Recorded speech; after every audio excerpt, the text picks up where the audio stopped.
অনিমেষ নৈহাটের অনিমেষ মিত্র অপহরণ ও খুনের ঘটনায় গ্রেফতার আরও এক। আপনাদেরকে আরও একবার জানিয়ে রাখে, নৈহাটের বাসিন্দা অনিমেষ মিত্রকে অপহরণ ও খুনের ঘটনায় আরও একজনকে গ্রেফতার করল পুলিশ। ধৃত রাজকুমার সাউকে রামপুরহাট থেকে গ্রেফতার করে হাওড়া সিটি থানার পুলিশ।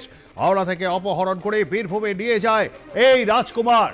আপনারা দেখছেন সেই ছবি, বিস্তারিত জেনে নেব। আমাদের সঙ্গে রয়েছেন আমাদের প্রতিনিধি, হাওড়া জেলা প্রতিনিধি রণজিৎ। রণজিৎ, ঠিক কি অভিযোগ এই রাজকুমারের বিরুদ্ধে? পবিত্র, প্রথমেই বলে রাখি, গত বৃহস্পতিবার হাওড়া সিটি পুলিশের অফিসের ঠিক ঢিলচড়া দূরে যে জায়গাটিকে তেলকল ঘাট বলে পরিচিত, সেখানেই একটি কারখানা রয়েছে, বিস্কুট তৈরির কারখানা। সেই কারখানার ম্যানেজার ছিলেন অনিমেষ মিত্র, যিনি কিন্তু মূলত নৈহাটির বাসিন্দা। এই অনিমেষ বাবু গত বৃহস্পতিবার 1.5 লক্ষ টাকা নিয়ে সন্ধ্যা বাজারের কাছে একটি ব্যাংকে টাকা জমা দিতে যান। ঠিক সেই সময় সেখান থেকে তিনি নিখোঁজ হয়ে যায়।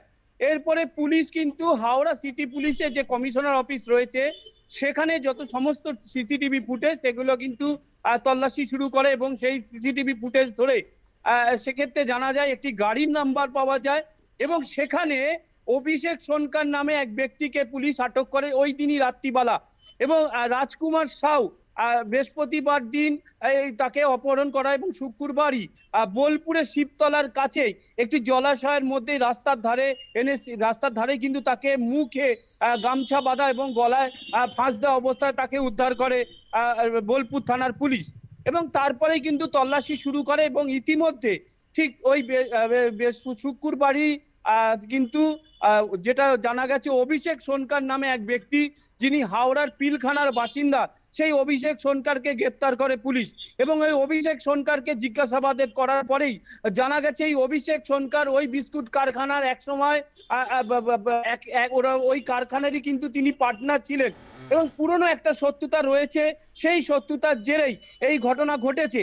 এবং যেটা জানা গেছে যে একটি মোটর সাইকেলে করে তিনি কিন্তু অনিমেষ বাবুকে তুলে নেন এবং সেখান থেকে সাঁতরাগাছি নিয়ে যান এবং সেখান থেকে গাড়ি পরিবর্তন করা হয় এবং সেখান থেকেই তাকে নিয়ে যাওয়া হয়েছে এবং তারপরেই বোলপুরে শিবতলার কাছে তাকে খুন করে ফেলে দেওয়া হয়।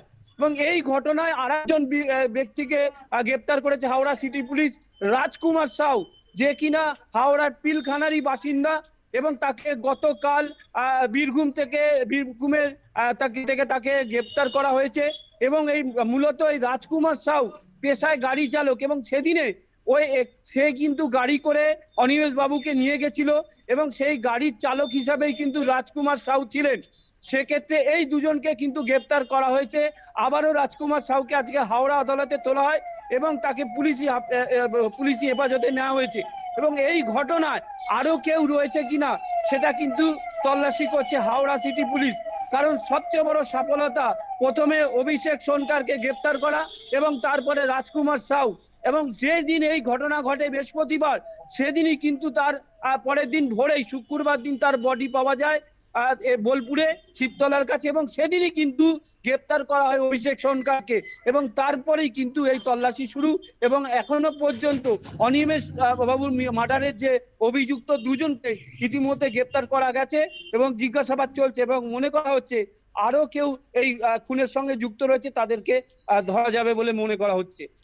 আপাতত ধন্যবাদ। আমাদের সঙ্গে থাকবার জন্য কথা বলছিলাম আমাদের হাওড়া জেলা প্রতিনিধি রণজিতের সঙ্গে এবং তার থেকে আপনারা বিস্তারিত শুনলেন। আপনাদেরকে আরও একবার জানিয়ে রাখি, নৈহাটির অনিমেষ মিত্র অপহরণ ও খুনে গ্রেপ্তার রাজকুমার সাউ। রামপুরহাট থেকে তাকে গ্রেপ্তার করে হাওড়া সিটি থানার পুলিশ। হাওড়া থেকে অপহরণ করে অনিমেষ মিত্রকে এই রাজকুমারে নিয়ে গিয়েছিল বীরভূমে।